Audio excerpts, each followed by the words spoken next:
On a toujours dans la même école de Metzingen, en Suisse. Donc, on a M. Bruno Schaller. M. Bruno Schaller, c'est le directeur de l'école, l'école depuis tout à l'heure.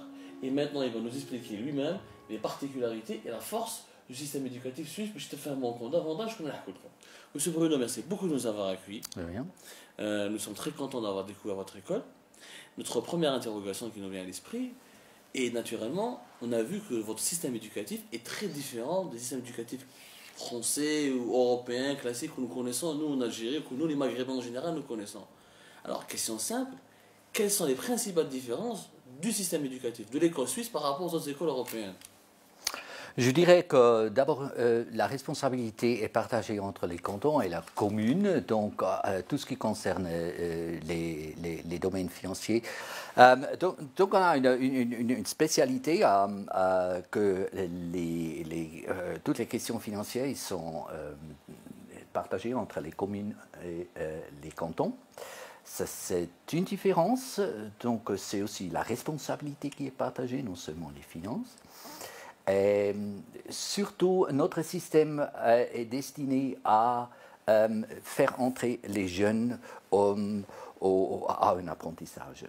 Tout ce qu'on fait ici, surtout à la Oberstufe, qu'on est ici dans cette école, dans ce bâtiment, nous, on prépare les jeunes pour le gymnase et pour les apprentissages.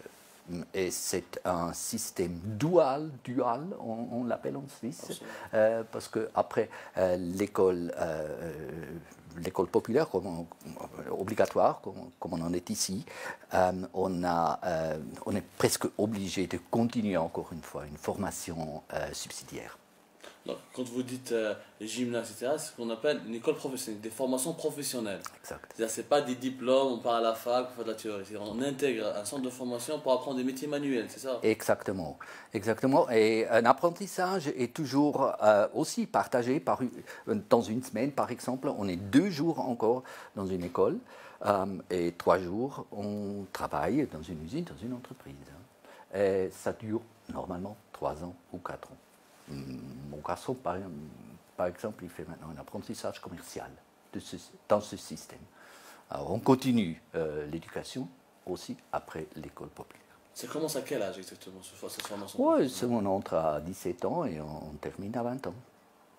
Alors, avant 20 ans, normalement, on n'a pas encore terminé la formation. Est-ce qu'il y a un bac en Suisse comme il y a un bac en France ou en Algérie?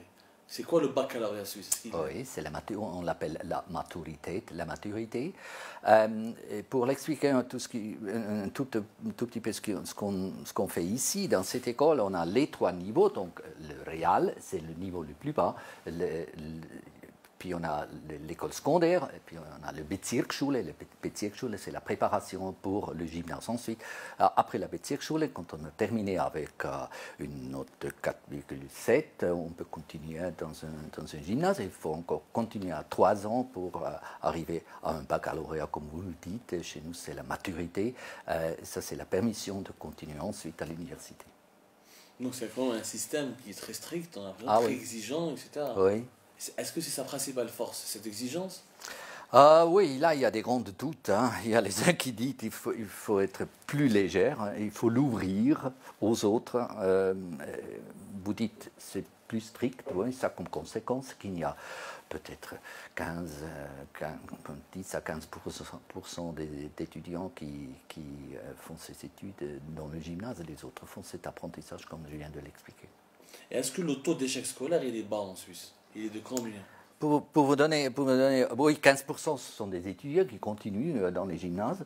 Donc, je dirais, 70% ils font un apprentissage, plus ou moins, et puis 10% ils n'ont aucune chance. Ils font un apprentissage. Ça ne s'appelle pas apprentissage, mais ils continuent directement avec une profession ou avec... Oui, avec une profession pour laquelle on n'a pas besoin d'une formation spéciale. Si je comprends bien, le système éducatif suisse, en tout cas dans ce canton, privilégie la formation professionnelle sur l'accès à l'université, c'est ça? Parce que 70% font de la formation professionnelle. Exact, oui. Ça, c'est la force, tout à fait. Et cette force, c'est devenu un article pour notre export. Hein. Donc, notre ministre d'éducation à Berne, il a rencontré M. Barack Obama et il était très, très intéressé à ce système et ils sont en train de réfléchir si nous voulons l'introduire maintenant dans quelques États-Unis.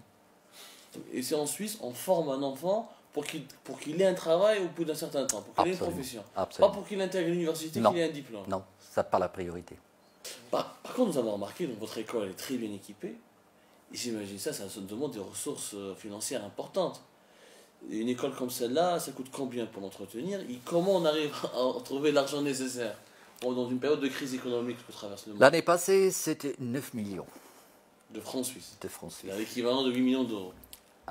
Oui, c'est moitié-moitié, comme je viens de vous expliquer. C'est la commune qui paye 50%, plus ou moins.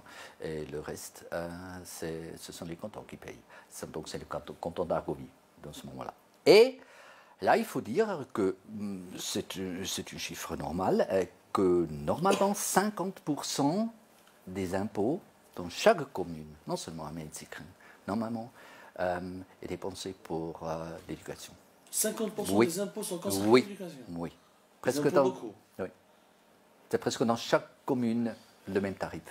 C'est une priorité importante. Oui, absolument. Mais on a vu aussi des piscines, un stade, du gazon, dans une ville de 8000 habitants. Il y a suffisamment d'impôts pour payer tout ça, pour entretenir tout ça. Oui, ça coûte cher. Absolument. Ce sont les millions que je viens de vous expliquer qu'on dépense pour ça. Hein. Bien sûr que les salaires, c'est le plus grand morceau. Ouais. On a des professeurs chers. Justement, l'enseignant suisse, est-ce qu'il est bien pris en charge? Oui. Est-ce qu'il dispose de tous les moyens, y compris salarial, oui. etc. Oui, tout à fait. Tout à fait. Nous avons beaucoup de la région européenne, on a beaucoup d'intéressés qui viennent travailler en Suisse. Travailler en Suisse. Ouais. Pour ne pas entrer dans les détails très financiers, mais le salaire d'un enseignant suisse, il est 2 fois supérieur à celui du France ou d'Allemagne? Oui. Jusqu'à 2 fois? Oui. 1,7, 1,8. Moi, je connais les salaires de l'Allemagne, de la France surtout. Hein. En Espagne, c'est encore pire. Hein. Portugal, c'est tout à fait en bas. Hein. Bon, ouais, c'est bien payé. Et qui décide des salaires de l'enseignant? Est-ce que c'est le canton, la commune, et pas l'autorité fédérale? Exact, c'est le canton. C'est pourquoi il y a aussi des grandes différences. Hein. Alors, ici, à 300 mètres, vous avez la frontière entre le canton d'Argovie et le canton de Lucerne. Hein. À 300 mètres, ici, à Beromec, c'est à 1 kilomètre, vous avez un autre tarif, vous avez d'autres salaires. Un peu plus bas qu'ici. Et est-ce que chaque année, on vous demande un bilan à rendre au niveau de la commune ou du canton? Il y a une commission qui contrôle les directeurs des écoles? Comment ça se passe? Oui, normalement. Hein. Nous avons encore une commission, ça s'appelle la Schulpflege. Ce sont mes chefs. Hein. Ce sont des types civils hein, de la commune qui ils font la conduite stratégique. Et ils me contrôlent, et bien sûr, eux, ils sont contrôlés par le canton, de nouveau. Mais ce n'est pas organisé annuellement, on le fait tous les 3 ans, plus ou moins. On a une grande enquête, on va dans les détails. Et selon vous, qu'est-ce que nous, Algériens, on peut apprendre de votre école et qu'est-ce qu'on peut appliquer en Algérie? Je ne connais pas votre système, mais je crois que chaque système de tous les pays du monde a quelque chose qu'on pourrait échanger. Bien sûr, je ne sais pas quoi, mais bien sûr, je suis sûr qu'on peut apprendre de vous aussi.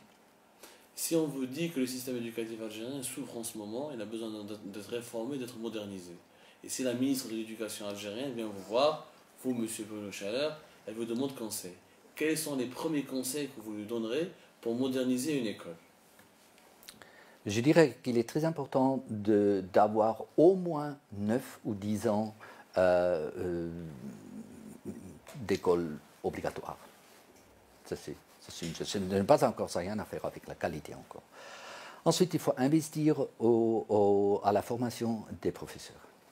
Et il faut les bien payer. Il faut augmenter les salaires pour les motiver et pour avoir vraiment les meilleurs. Donc il faut rester vivant, il faut rester flexible, il faut rester ouvert pour tout ce qui se passe dans le monde entier. On n'a jamais terminé. Et ça commence avec les jeunes déjà à l'âge de 15, 16 ans, 17 ans.